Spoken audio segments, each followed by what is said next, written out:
Thank you for watching. Please like and subscribe my channel. I never thought I would have to say these words out loud. Even now as I sit here the same washes over me like a cold wave. I can't escape. How could I let something like this happen? How could I have let it get this far? The truth is I am embarrassed to even speak of it. But it feels like the only way to finally let go of what's been haunting me. Before we dive in, make sure to subscribe to my channel for more captivating true confessions like this one.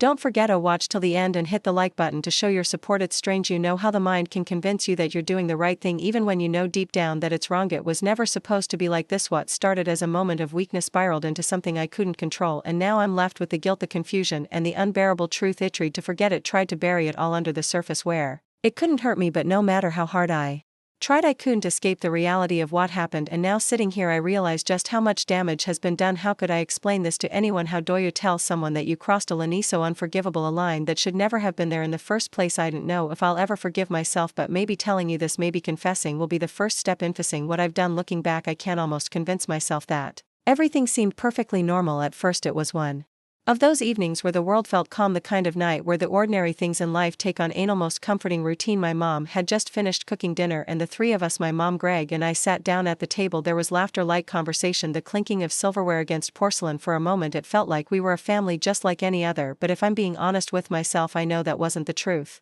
I could feel it even then, the shift in the air between Greg and me.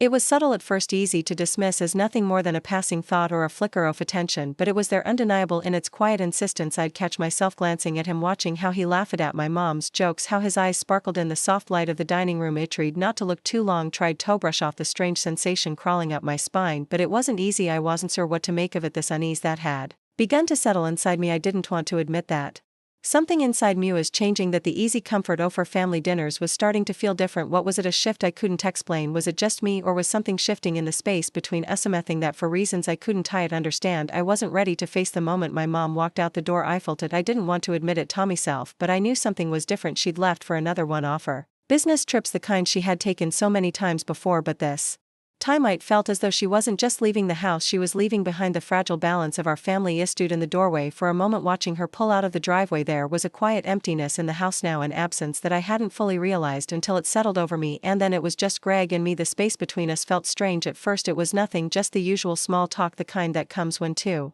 people are alone but unsure of what to say. I had expected to feel relief, to enjoy the quiet, but instead it was as if the air had thickened and suddenly every word felt loaded with something and said. We talked about little things, dinner plans, how our days had been, but there was a subtle shift in how we spoke to each other. The distance that had always existed between us was beginning to shrink. I noticed how his hand brushed against mine when we reached for the same mug, how his gaze lingered a moment too long when we made eye contact. It felt intimate, but in a way that made my heart race. I tried to ignore it, tried to tell myself it was nothing, but deep down I knew something was changing, something that hadn't been there before. And now with my mom gone, it was just the two of us. It's hard to describe exactly when it all began. At first everything seemed so innocent, just simple moments that I could brush aside, but now looking back I realized those moments weren't as insignificant as I thought. I couldn't escape the way they lingered in my mind, replaying over and over again. Asked how, I couldn't quite make sense of them. It started one afternoon when Greg walked into the kitchen as casually as always did. I didn't expect anything out of the ordinary, but then he did something that stopped me in my tracks. She didn't have a shirt on. I swear time slowed down as my eyes involuntarily traced the muscles in his back, the way the light caught his skin. I wasn't prepared for it, and it rattled me more than I wanted to admit. The moment stretched, filled with a strange silence that I couldn't escape. He didn't seem to notice my hesitation, but I couldn't tear my eyes away from him. I should have looked away, I should have said something, but I didn't. I just stood there frozen, feeling the heat rising in my chest as my breath caught for a second longer than it should have. It was as if I had crossed a line without even knowing it. I told myself it was nothing after all. It was just Greg, my mom's boyfriend, a guy I'd known for years. But that's the thing, isn't it? It wasn't nothing. Later that evening as I stirred dinner, the silence in the room felt heavier than it had before. The house seemed smaller, as though the walls were closing, and I wore a light sheer outfit, something I wouldn't have thought twice about before. But tonight it felt different. When Greg entered the kitchen, his gaze met mine. The briefness of the look was enough to stop my heart. There was a shift in the air, a tension that neither of us acknowledged, but both felt thick and uncomfortable. It was as though everything we'd kept hidden was suddenly out in the open, even if we never spoke of it. That silence between us, the unspoken words we couldn't bring ourselves to say, it hung in the room like a weight I couldn't escape. I wanted to break it, wanted to say something. Booty was terrified of what would happen if I did what was happening to us. Why couldn't I just let this feeling go? It wasn't supposed to happen. I had no reason to be that close to him. It was just a regular day, nothing out of the ordinary. I was walking through the parking lot, my mind preoccupied with the usual mundane thoughts, when suddenly I bumped into Greg. It Wasn't a hard collision, but it was enough to make me stumble back a few steps, a moment of awkwardness I didn't know how to brush off. In the process I dropped my keys, they flew from my hand and skittered across the pavement, landing just a few feet away. I cursed softly under my breath, bending down to grab them, and then it happened. As I reached for the keys, Greg bent down at the same time and our hands brushed. The contact was brief, but in that fleeting second something shifted. I could feel it, the SPK. That coursed through my fingers and up my arm as if something electric passed between us. I looked up almost involuntarily and our eyes met for a split second. Time seemed to stop. There was a strange tension in the air, one I hadn't expected but couldn't deny. It wasn't just a casual brush of hands, there was something more, an unspoken connection that neither of us had the courage to acknowledge. His gaze held mine for a moment longer than necessary, and I could see the flicker of something there too, something I didn't understand but felt deeply. We both quickly pulled our hands back as if the touch had been too much, but the silence that followed felt charged in a way I hadn't anticipated. It tried to force a smile, pretending it didn't matter, but inside my heart was racing. Why did it feel like that brief touch had turned the air electric? I couldn't help but wonder if Greg felt it too. It was one of those cold nights when the air seemed to cling to your skin, biting at the edges of your thoughts. The power went out unexpectedly and the house was swallowed by an eerie silence. I didn't expect the power failure to be anything more than an inconvenience, no, but the stillness felt different, somehow heavy in a way I couldn't explain. Greg and I were in the living room, both of us suddenly wrapped in the quiet of the darkened house. There was something oddly intimate about it. The sudden absence of the usual noise made everything else stand out, the soft rustle of fabric, the sound of our breathing. We both reached for the same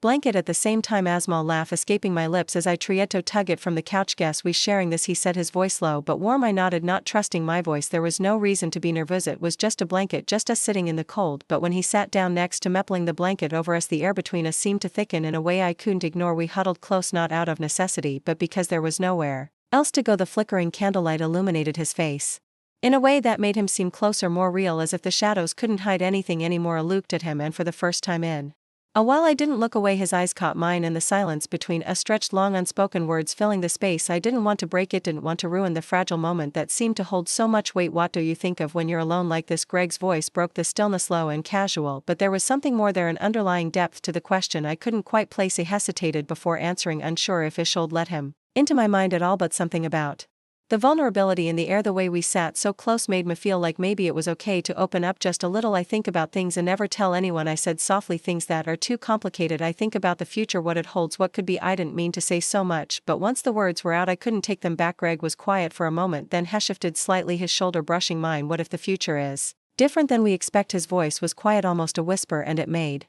the room feel smaller, as though it was just the two of us in the world. I looked at him again, and for the first time I felt asked how the space between us was narrowing, not in the way of physical distance closes, but in a deeper, more intimate way. There were no more distractions, no more running from what I felt. The conversation, the shared silence, it was as if we were beginning to understand each other without needing to speak any further. In that moment I realized how much I was allowing myself to feel, and the worst part was I wasn't sure I wanted to stop. It was late, the house had settled into an almost unnatural stillness, the kind that only comes when everyone else is asleep and you're left alone with your thoughts. He had been in the kitchen for a while, mindlessly tidying up. My hands moved on their own cleaning surfaces, but my mind was elsewhere. It was always like that when Greg was nearby. His presence seemed to pull me out of reality, making everything feel sharper, more vivid, and yet somehow more uncertain. I didn't hear him approach, but suddenly he was there, standing next to me. We didn't speak at first. The silence between us was heavy, as though it had weight pushing down on me. I was painfully aware of every small movement, every breath that escaped my lips. I couldn't tell if he was waiting for me to speak or if he too was unsure of how to break the tension. We stood there for what felt like forever, the space between us smaller with every passing second. It was impossible to ignore the way our bodies were aligned, how close we were. I felt his presence more than I saw it, and somehow that was worse. My heart began to beat faster, the sound of it thumping in my ears as it tried to control the urge to step back, to distance myself from him, but I didn't. And then without warning he leaned in. At first I thought I imagined it, but then his lips were on mine, warm and soft, and everything else seemed to vanish. There was no room for hesitation, no room for doubt. It was just the kiss, just the way everything between us seemed to explode in that one instant. It was a release of pressure that had built over days, weeks, months, and finally it had nowhere to go but into this one charged moment. But then, just as suddenly as it had started, pulled back. Neither of us spoke, the silence suffocating. I couldn't look at them, couldn't even think straight. My heart was racing, my breath shallow. What had we just done? What had I just allowed? Like that was the end. I stood facing the kitchen sink. In what felt like a flash I heard his footsteps. In a split second she cued my chest firmly into his big arms. It felt great. I felt his stick poking me from the back. It was at this moment I turned to face him. I gave him the hardest and most passionate kiss ever. We kept kissing for what felt like forever. I was feeling very hot. He guided me to the bed and in a flash took off his clothes, revealing his hairy chest and firm abs. I did the same, revealing my body. That was when I saw what my mom had been enjoying all along. His stick was the biggest I ever seen in me life. I spread my legs and he guided himself and I held him by the face as he went straight and it felt so good. Could this be pleasure? He didn't move and I could feel a whole lot of sensation around my lower leg, my toes numb and fragile. I let out a loud scream, I couldn't suppress it, but he paid no attention but rather went deeper. Gosh, I loved it. When we were done I couldn't walk, I felt so weak. I didn't know when I slept off. I sat at my desk the next morning. The journal open in front of me, but the words wouldn't come. My hands hovered over the pages, trembling slightly as my mind replayed the events from last night. I couldn't escape the weight of it, the kiss, the way it had felt so natural yet so utterly wrong. There were moments, fleet as they were, when I almost convinced myself that it hadn't happened, that I hadn't let it happen, but deep down I knew the truth and it gwed at me like a constant ache. The guilt was suffocating. I couldn't look at the page in front of me because I knew whatever I wrote would be tainted by the shame that clouded my thought show. Could I let myself fall into something like this? It wasn't just the kiss, it was everything that had led up to it, the lingering glances, the moments of unspoken understanding. I hadn't meant for it to happen, but now it had and I couldn't undo it. Just then Greg walked into the room, his footsteps heavy but deliberate. I looked up at him, my heart racing, but I couldn't find the words. He stood there for a moment as if gathering himself, then spoke softly, "We need to talk." His words hung in the air, thick with tension. He sat down beside me and for the longest time we said nothing. Neither of us could speak at first, as if acknowledging the enormity of what had happened. Finally he broke the silence. "I don't know what happened last night," he began, his voice barely a whisper, "but I know it can't happen again." I nodded, the weight of his words settling heavily in my chest. "I feel the same way," I whispered. "It shouldn't have happened. It was a mistake." We both sat in silence, the words hanging between us like a fragile thread. Neither of us wanted to admit how much the moment had changed everything, but we couldn't ignore it any longer. "I don't want this to tear us apart, Hart," he said finally, his voice firm but filled with emotion. "We have to move on for the sake of our family." I nodded again, more to myself than to him. "You're right," I said, the words feeling heavy as they left my mouth. "We can't let this ruin what we've built. I don't want to lose everything." It wasn't an easy resolution and I knew the road ahead wouldn't be simple, but in that moment I understood we had to put it behind us, bury it somewhere deep and carry on as if nothing had changed, for the family, for the life we had. And yet even as I agreed to move forward, a part of me couldn't forget. A part of me knew that something had shifted, and no matter how hard we tried to bury it, I wondered how long it would stay hidden. If you enjoyed this story, be sure to subscribe to the channel for more heartfelt confessions. We'd love to hear what you think about Lily's journey. Drop your thoughts in the comments below. Let's keep the conversation going. Thank you for watching. Please like and subscribe my channel.